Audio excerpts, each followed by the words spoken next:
मैं रायपुर का रुख कर लेती हूं। अब मैं जानना चाहूंगी आपसे वैभव, पहले चरण में अच्छा खासा मतदान हुआ है और अब क्योंकि दूसरे चरण की 70 सीटों पर मतदान होना है। भ्रष्टाचार आप कह रहे हैं यहां कोई मुद्दा है नहीं, लेकिन बीजेपी हर मंच से भ्रष्टाचार पर घेरने की कोशिश यहां पर कांग्रेस को कर रही है। तो ऐसे में मुद्दे और गारंटीज के इस बीच किसका जोर यहां दिख रहा है?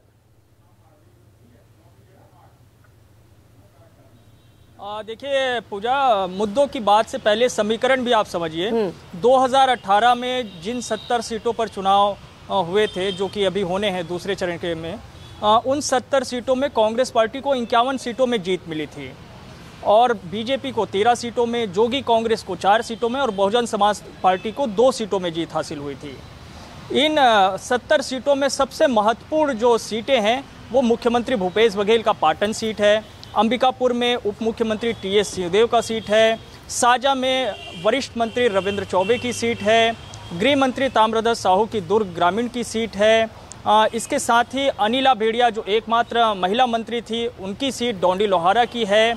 इसके साथ ही जो अनुसूचित जाति वर्ग से आने वाले 2 बड़े नेता हैं, जिसमें से एक सतनामी समाज के धर्मगुरु हैं गुरु रुद्र कुमार, उनकी महत्वपूर्ण सीट है जो अहिवारा से चेंज होकर अब नवागढ़ में है।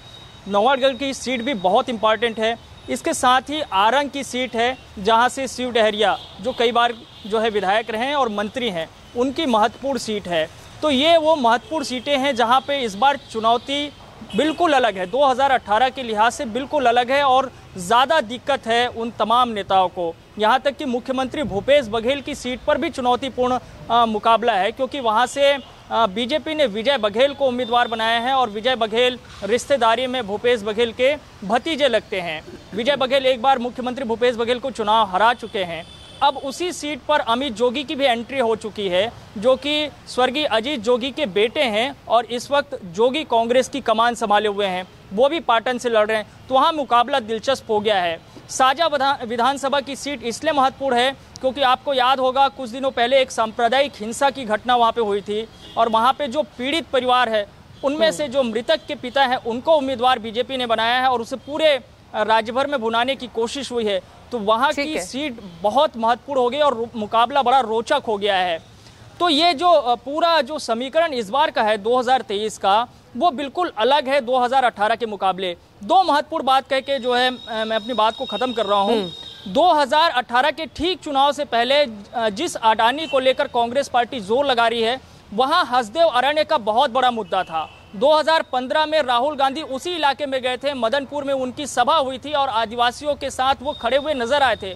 लेकिन इस बार अडानी तो मुद्दा है, लेकिन हसदेव अरण्य की चर्चा नहीं हो रही है, आदिवासियों के संघर्ष की चर्चा नहीं हो रही है। ठीक है। एक और बात, 2018 में 15 साल के रमन सरकार के खिलाफ आक्रोश था, गुस्सा था। कांग्रेस के वादे अपनी जगह थी, लेकिन रमन सरकार के खिलाफ भी गुस्सा था।